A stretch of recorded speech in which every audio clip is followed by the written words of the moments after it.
एक समय की बात है। एक छोटे से अंतरिक्ष यान स्टारफ्लिटर में एक युवा अंतरिक्ष अन्वेषक नाम की लायरा रहती थी। लायरा की आंखों में अचंभे और उसकी धड़कनों में सपने भरे होते थे। उसे सबसे ज्यादा खुशी तब मिलती थी जब वह सितारों के बीच घूमती, दूरदराज ग्रहों के चमकते हुए प्रकाश का पीछा करती और आकाशगंगा के रहस्यों का पता लगाती।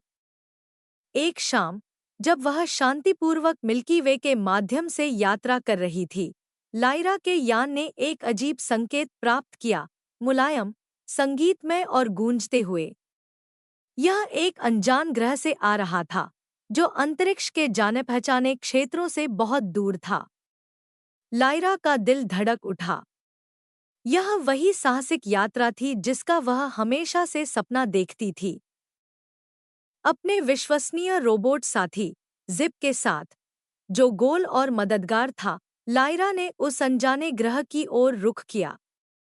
जैसे ही वे ग्रह के पास पहुंचे, लायरा ने देखा कि वह हल्के नीले प्रकाश से चमक रहा था। ग्रह के ऊपर क्रिस्टल से ढकी हुई भूमि थी और हवा में सितारों की धूल मंडरा रही थी। जिप, पास रहना, लायरा ने कहा, उसकी आवाज उत्साह से भरी हुई थी। हमें एक रहस्य हल करना है। जब वे चमकते हुए जंगल में आगे बढ़े, तो कुछ अद्भुत हुआ। झाड़ियों से सबसे छोटी सी रचना कूदी, जो किसी शहतूत के आकार जितनी छोटी थी, बड़ी बड़ी आंखों और छोटी, झिलमिलाती हुई पंखों वाली। यह छोटी सी रचना लायरा की तरफ देखकर एक हल्की सी मुस्कान के साथ बोली, नमस्ते। वह क्यूट सी रचना चीख पड़ी। उसकी आवाज हल्की और संगीत जैसी थी, जैसे वही संकेत जो लायरा ने सुना था। मैं पिप्पा हूँ। स्टारलाइट हॉलो में आपका स्वागत है। लायरा चौंकी, लेकिन फिर मुस्कराई। नमस्ते, पिप्पा। मैं लायरा हूँ, और यह मेरा रोबोट दोस्त जिप है। यह जगह कैसी है? पिप्पा झिलमिलाते हुए पंखों के साथ चारों ओर उड़ती रही। उसके पीछे चमकदार धूल का एक निशान छूट रहा था। यह है स्टारलाइट हॉलो, ब्रह्मांड का सबसे जादुई स्थान। लेकिन कुछ गड़बड़ है। हमारे स्टारलाइट वेल्स, प्रकाश के कुंड, मंद हो रहे हैं। हमें मदद की जरूरत है। लायरा की जिज्ञासा और भी बढ़ गई। क्या हुआ? क्यों मंद हो रहे हैं? पिप्पा के पंख थोड़े सुस्त हो गए। हम नहीं जानते। वेल्स हमेशा चमकते थे, लेकिन हाल ही में वे धुंधले हो रहे हैं, और कोई नहीं जानता क्यों। बिना वेल्स के हमारी दुनिया की चमक चली जाएगी, और यहाँ के सभी प्राणी संकट में पड़ जाएंगे। लायरा ने निश्चयात्मक रूप से कहा, चिंता मत करो, पिप्पा, हम इसे हल करेंगे। जिप ने आसपास का स्कैन किया, और पिप्पा रास्ता दिखाती हुई उन्हें स्टारलाइट वेल्स तक ले आई। वे चमचमाते हुए कुंड थे जो झिलमिलाती हुई पेड़ों से घिरे हुए थे। लेकिन जब वे वहां पहुंचे, तो वेल्स की चमक बहुत कम हो चुकी थी, और चारों ओर एक ठंडी सी खामोशी थी। क्या हुआ? लायरा धीरे से बोली। पिप्पा वेल्स के किनारे पर उड़ते हुए चौंकी। यहाँ कुछ है, कुछ जो प्रकाश को रोक रहा है। लायरा ने झुककर वेल्स में झांका। पहले तो वह सिर्फ एक हल्की धुंध देख रही थी, लेकिन जैसे ही उसने ध्यान से देखा, उसे कुछ और भी दिखाई दिया। छोटे, झिलमिलाते हुए आकार जो धुंध में घूम रहे थे। यह क्या है? लायरा ने पूछा। पिप्पा ने समझाया, यह है ड्रीम शैडो। ये खेलने वाले जीव हैं, जो प्रकाश पर निर्भर होते हैं, लेकिन इनका कोई बुरा इरादा नहीं होता।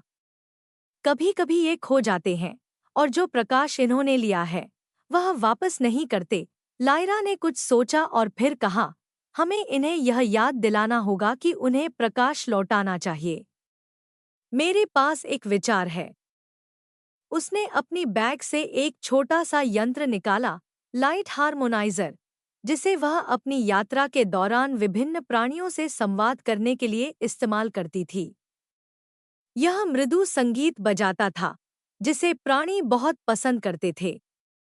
लायरा ने उसे चालू किया और धीरे धीरे शांति भरी संगीत की लहरें हवा में फैलने लगी। ड्रीम शैडो धीरे धीरे मिस्ट से बाहर आने लगे। वे छोटे, झिलमिलाती जेलीफिश जैसे प्राणी थे जिनके पंख सितारों की तरह चमक रहे थे। वे संगीत की ओर खिंचे चले आए और जैसे जैसे वे पास आते गए, उनकी छायाएं हल्की होने लगी और वेल्स के आसपास की धुंध भी धीरे धीरे गायब होने लगी। आओ, छोटे ड्रीम शैडो, लायरा ने कोमल स्वर में कहा।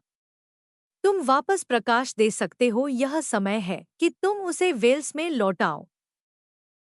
एक एक करके ड्रीम शैडो वेल्स के ऊपर उड़ते गए और उस प्रकाश को छोड़ने लगे जिसे उन्होंने लिया था। वेल्स में एक बार फिर से चमक आ गई और वह पहले जैसे ही दमकने लगे। पिप्पा के पंख खुशी से झिलमिला उठे। तुमने कर दिखाया, लायरा। प्रकाश वापस आ गया। लायरा मुस्कराई और उसकी आंखों में संतोष की झलक थी। हमने किया, साथ में। ग्रह की चमक फिर से उज्जवल हो गई और लायरा, जिप और पिप्पा एक चमकदार घास के बिस्तर पर बैठ गए। उन्होंने ऊपर की ओर देखा, जहां चमकते हुए सितारे उनके ऊपर झिलमिला रहे थे। धन्यवाद, लायरा, पिप्पा ने कहा। तुमने स्टारलाइट हॉलो को बचाया। अब हम सब आराम से सो सकते हैं, यह जानते हुए कि प्रकाश कभी फीका नहीं होगा। लायरा ने एक लंबी आह भरी और ब्रह्मांड की शांति में समा गई। यह तो मेरी खुशी थी, पिप्पा। बाहर हमेशा एक नई साहसिक यात्रा होती है, लेकिन कभी-कभी सितारों को देखते हुए बस बैठना भी अच्छा लगता है। और जब तीनों दोस्त चमकते हुए आकाश के नीचे बैठकर सितारों को निहार रहे थे, लायरा को एहसास हुआ कि इस विशाल और रहस्यमय ब्रह्मांड में हमेशा एक नई यात्रा इंतजार करती है। लेकिन आज रात साहसिक यात्रा खत्म हो गई थी।